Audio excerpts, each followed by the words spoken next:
पिछले एपिसोड में Elder Liu investigation करके आ गया था, जिसको देखते ही एल्डर बेन ने कोई पिल खा लिया था। अब एल्डर लियू मिस्किन को बताता है कि जी क्वान 8 दिन पहले लिंगसान में मरा था, इसलिए सभी को लगता है टैन्यू ने ही उसको मारा है। यह सुनते ही मिस्किन एल्डर बेन से पूछती है, क्या आपको कुछ कहना है? इस पर एल्डर बेन कहता है, उस दिन सच में एक स्टूडेंट लाइटिंग से मारा गया था, लेकिन मैं उसे बचाने के लिए कुछ नहीं कर पाया। इतना कहकर वो ब्लड वॉमिट करने लगता है। यह देख एल्डर इसको शांत कराते हैं और कहते हैं, वैसे स्टूडेंट तो बदकिस्मती होते हैं। लेकिन अब टैन्यू जान जाता है कि यह सब कुछ एल्डर बेन की एक्टिंग है, क्योंकि उसके ब्लड में से मेडिसिन की स्मेल आ रही थी। फिर टैन्यू सोचने लगता है, जी क्वान एल्डर बेन का स्टूडेंट है और मैंने ली जियान को मारा था, जिस वजह से अब एल्डर बेन मुझको मार देना चाहता है। इसके अलावा सेन के साथ में भी उसका प्रॉब्लम है, इसलिए जब मैं यहाँ से चला गया, इसने रिसरेक्शन रॉयल ग्रास को पॉइजन देने के बाद जी क्वान को मार दिया। लेकिन अब इसको पकड़े जाने का डर है, जिस वजह से वो जी क्वान पर गुस्सा होने का नाटक कर रहा है और ब्लड भी वॉमिट किया है। उसे लगता है सबको यकीन हो जाएगा वो बीमार है और सब इसकी चालाकी में आ जाएंगे। लेकिन तभी मिस्किन कहने लगती है, तुम इस बात को अच्छे से एक्सप्लेन करो, नहीं तो आज यहाँ से जिंदा जाने के बारे में सोच भी नहीं सकते।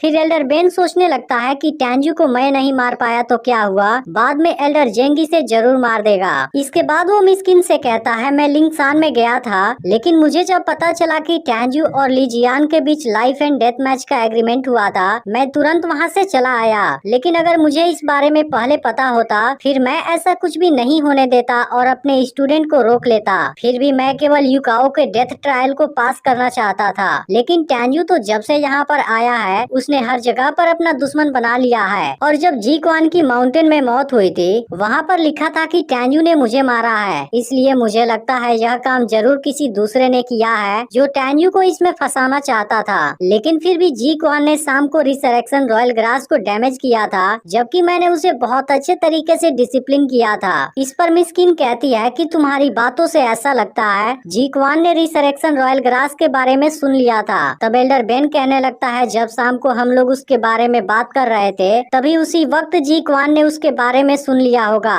लेकिन अगर फिर भी आपको लगता है कि मैं झूठ बोल रहा हूँ, तब आप मेरी सोल मेमोरी को भी चेक कर सकती हैं। अब टैन्यू एल्डर बेन के इस खतरनाक चालाकी को देख हैरान हो जाता है। फिर कहता है, लेकिन कोई बात नहीं, समय आने पर मैं तुम्हारे काले कारनामे को सबके सामने जरूर लाऊंगा। फिर मिस्किन कहने लगती है कि वो तुम्हारा ही स्टूडेंट था जिसने इतना बड़ा क्राइम किया है, इसलिए तुम अब से मेडिसिन गार्डन में घुटनों के बल रहोगे। लेकिन तुम अब केवल मेरे ही ऑर्डर पर खड़े नहीं होगे। अब चीफ टैंक की हालत और भी बिगड़ गई है, इसलिए तुम्हें तब तक इंतजार करना होगा जब तक हमें रिसरेक्शन रॉयल ग्रास नहीं मिल जाता। इसके बाद मिस्किन कुछ एल्डर को सीक्रेट रिल्म में जाने के लिए कहती है, जहाँ से लेवल 8 वाला रिसरेक्शन रॉयल ग्रास मिल सके। इसके अलावा मिस्किन बाकी लोगों को भी अलग अलग डायरेक्शन में जाने के लिए कहती है, जिसके बाद एल्डर बेन भी यहाँ से चला जाता है। फिर टैन्यू सोचता है, तुम एक बार मेरे दोनों बिस्ट को जाग जाने दो, उसके बाद तो मैं तुम्हें डिस्ट्रॉय कर ही दूंगा। इधर मिस्किन अंदर जाती है, जहाँ सेन पूछता है, क्या आपने एल्डर बेन की बातों पर विश्वास कर लिया? इस पर मिस्किन कहती है, बिल्कुल भी नहीं, मैं तो केवल उसको जज कर रही थी। फिर सेन कहता है, मैं तो कोई भी क्लू नहीं देख पाया, लेकिन आपको कैसे पता चल गया? इस पर मिस्किन कहती है, क्या मैं अल्केमिस्ट की रिस्पेक्ट करती हूँ, तो मैं उसके स्मेल को नहीं जान सकती, क्योंकि एल्डर बेन ने कुछ समय पहले ही मेडिसिन लिया था।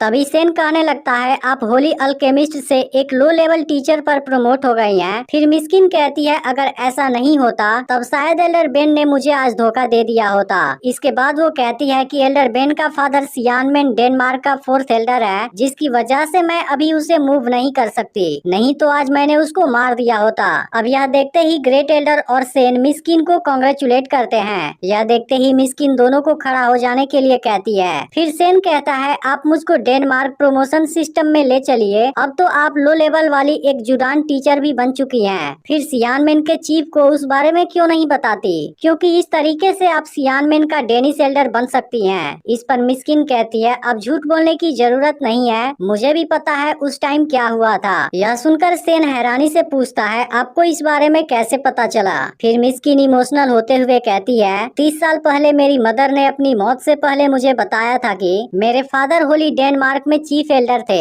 इसके बाद वो कहती है, डेन ट्री पूरे डेनमार्क में सबसे यूनिक है, लेकिन होली गेट के पूर्व सेकेंड डेनिस एल्डर मेरे फादर को लेकर चला गया, जो कि गोंगसुन यान की चाल थी, और वर्तमान के अधिपति ने सब कुछ मिटा दिया, जिसके बाद उनको इंपीरियल पैलेस में से बाहर निकाल दिया गया था। फिर गोंगसुन यान ने किसी तरह से मैगपी नेस्ट पर कब्जा कर लिया और वो डेनमार्क का लीडर बन गया। इसके बाद वो कहती है, उन्होंने मरने से पहले जिस तरीके से मुझको देखा था मैं उसे कभी भी नहीं भूल सकती। इसलिए मैं जब इन 30 सालों तक चीफ थी, मैंने अल्केमी बुक स्टडी करने के लिए अपना बेस्ट दिया ताकि मैं होली गेट में एंटर कर सकूं और मैं अपने फादर के लिए होली गेट डेनमार्क में चीफ की पोजीशन को वापस हासिल कर सकूं। इसलिए इन मुसीबतों से निकलने के लिए मुझे कोई न कोई तरीका जरूर खोजना होगा, जिसके बाद ही मैं डेनमार्क में सक्सेसफुली एंटर कर पाऊंगी। इसके बाद मिस्किन ग्रेट एल्डर और सेन को बाहर जाने के लिए कहती है क्योंकि वो कुछ देर के लिए अकेला होना चाहती है। फिर मिस्किन बहुत दुखी हो जाती है और कहने लगती है, मुझे डर है कि इस बार भी मैं इस मुसीबत से बाहर नहीं निकल पाऊंगी। फिर भी मैं रिसरेक्शन पिल के रिफाइनिंग में यूज होने वाले मेडिसिन को खोज रही हूँ क्योंकि रिसरेक्शन रॉयल ग्रास के अलावा और कोई भी एलेक्सिर उसमें यूज नहीं हो सकता।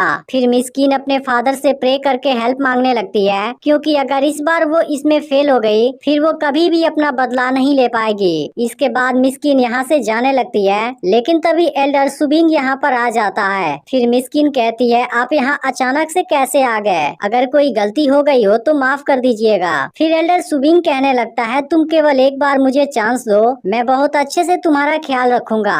इस पर मिस्किन कहती है कि आप अपनी इज्जत का ख्याल रखिए, नहीं तो अगर फिर से आपने ऐसा करने की कोशिश की तब मैं चीफ टेंग से इस बारे में सभा करने के लिए बोल दूंगी। तब सुबिंग कहने लगता है, अगर तुम उसको होश में नहीं ला सकी फिर उसका सजा भुगतने के लिए तैयार रहना। इस पर मिस्किन कहती है, अगर इसके अलावा कोई और बात नहीं है फिर आप यहाँ से जा सकते हैं। तब सुबिंग कहने लगता है, टैंग की कंडीशन दिन प्रतिदिन खराब होने लगी है। मैं कंसल्टेशन के बाद सबसे पहले डेनिस एल्डर के पास गया था। अब 1 महीने बाद मैं रिसरेक्शन पिल को रिफाइन करने की तैयारी शुरू कर दूंगा। अब इस बात को सुनते ही मिस्किन घबरा जाती है। तब सुबिंग कहता है, 1 महीने बाद तुम्हें पूरी तरह से तैयार रहना होगा। लेवल 7 वाला एलेक्सिर साबिंग ग्लान का है और लेवल 9 वाला एलेक्सिर घोस्टियन स्टोन कंपनी में है। इसके अलावा 3000 साल पुरानी क्वालिटी का यानलिंग ग्रास भी है। अब 1 महीने बाद जेंग इन सारी चीजों को एक साथ कलेक्ट करेगा। इसलिए अगर एलेक्सिर समय पर तैयार नहीं हुआ और इसमें थोड़ी सी भी देरी हुई तब तुम इसका नतीजा भुगतने के लिए तैयार हो जाना।